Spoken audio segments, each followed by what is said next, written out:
السلام عليكم ورحمة الله وبركاته. نحمده ونصلي على رسوله الكريم. أما بعد فأعوذ بالله من الشيطان الرجيم. بسم الله الرحمن الرحيم. فاذكروني أذكركم واشكروا لي ولا تكفرون. صدق الله المولانا العظيم. সম্মানিত দিনী ভাই ও বোনেরা, আপনারা সকলেই কেমন আছেন? আশা করি আল্লাহ সুবহানাহু ওয়া তাআলার রহমতে সকলেই ভালো আছেন। আমিও আল্লাহ সুবহানাহু ওয়া তাআলার রহমতে খুবই ভালো আছি, আলহামদুলিল্লাহ। সম্মানিত দিনী ভাই ও বোনেরা, আজকে আপনাদের মাঝে একটি গুরুত্বপূর্ণ বিষয় নিয়ে আসলাম, অত্যাধিক গুরুত্বপূর্ণ একটি বিষয়। বিষয়টি হইতেছে দৃষ্টিশক্তি। আমাদের চোখের যে দৃষ্টিশক্তি আছে, যত দিন যাইতেছে দেখা যায় মানুষের দৃষ্টিশক্তি তত কমতেছে। স্বাভাবিকভাবে বয়স হলে দৃষ্টিশক্তি কিছুটা কমবে, এটা স্বাভাবিক প্রাকৃতিক একটা বিষয়। কিন্তু অধিকাংশ দেখা যায় বাচ্চা বয়স, সেও চোখে কম দেখে, সেও চোখে ঠিকমতো দেখতেছে না, চোখে ঝাপসা দেখে ইত্যাদি সমস্যা।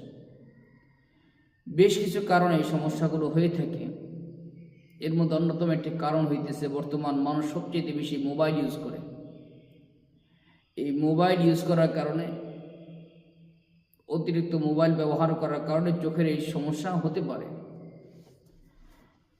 যে কোনো কারণেই হোক না কেন, এই দৃষ্টিশক্তি ভালো রাখার জন্য কোরআনই কিছু আমল, যে আমলগুলো বড় বড় আল্লাহ ওয়ালারা করেছিলেন এবং যে আমলগুলো বিভিন্ন কিতাবের ভিতরে এসেছে, এই আমলগুলো যদি আমি আপনি করি, আল্লাহ সুবহানাহু ওয়া তাআলা আমলের বরকতে আমার আপনার চোখের দৃষ্টিকে আল্লাহ ভালো রাখবে ইনশাআল্লাহ।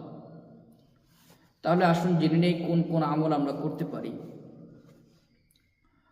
মাওলানা মোহাম্মদ মাসুম বিল্লাহ, মুহাদ্দিস, জামিয়া মাহমুদিয়া ইসলামিয়া, দক্ষিণ কেরানীগঞ্জ, ঢাকা, হযরত একটি বই লিখেছেন। বইয়ের নাম হয়েছে আমলিয়াতে আকাবির।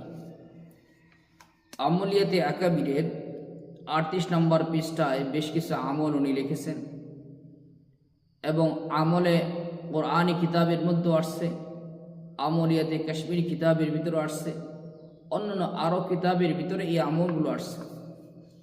1 নম্বর, দৃষ্টি ভালো রাখার জন্য কয়েকটি আমলের মধ্যে 1 নম্বর হইতেছে, যে ব্যক্তি ওযু করার পর আকাশের দিকে তাকিয়ে সূরাতুল কদর, ইন্না আনজালনাহু ফি লাইলাতিল কদর, ফি লাইলাতিল কদরি ওয়া মা আদরাকা মা লাইলাতুল কদর, এই যে সূরাটা আছে, এই সূরাকে বলা হয় সূরাতুল কদর।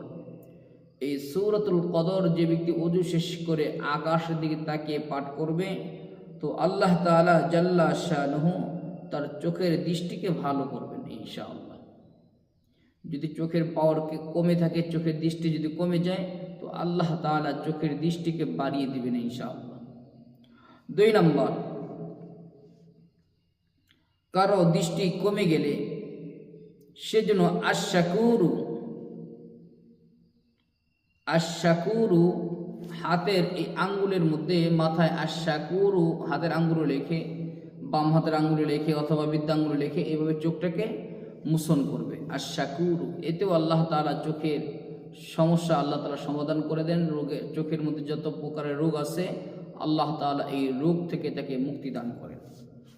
3 নম্বর, 5 ওয়াক্ত নামাজের পর 3 বার এই আয়াতটি পাঠ করে আঙ্গুলের উপরে ফু দিয়ে ওই আঙ্গুল দ্বারা চোখটাকে মোছন করা। আয়াতে কারিমাটি হইতেছে, فكشفنا عنك غطاءك فبصرك اليوم الحديد।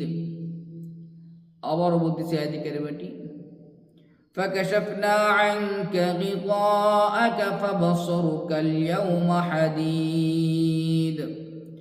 আয়াতে কারিমাটি হইতেছে সূরাতুল কফের আয়াত নাম্বার 22। এই আয়াতে কারিমাটি 3 বার পাঠ করে যে কোনো আঙ্গুলে ফু দিয়ে ওই আঙ্গুল দ্বারা চোখটাকে মোচন করবেন। আয়াতে কারিমাটি আবার বলতেছি, যারা পারেন না আস্তে আস্তে শুনে শুনে মুখস্থ করবেন। فكشفنا عنك غطاءك فبصرك اليوم حديد। এরপর 4 নম্বর, 5 ওয়াক্ত নামাজের পর 11 বার পাঠ করা ইয়া নুরু।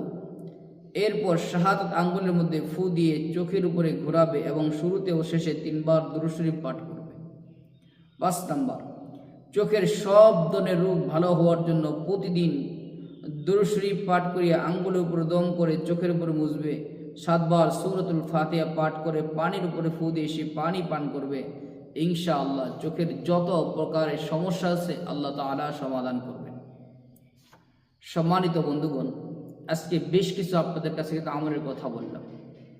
এই 5টা আমল থেকে যে 5টা আমলের কথা বললাম, এই থেকে যে কোনো একটা আমল যদি আপনি করেন, ইনশাআল্লাহ আমলের বরকতে চোখের দৃষ্টিশক্তি আল্লাহ ভালো করে দিবেন এবং দৃষ্টিশক্তি আল্লাহ তাআলা ভালো রাখবেন ইনশাআল্লাহ।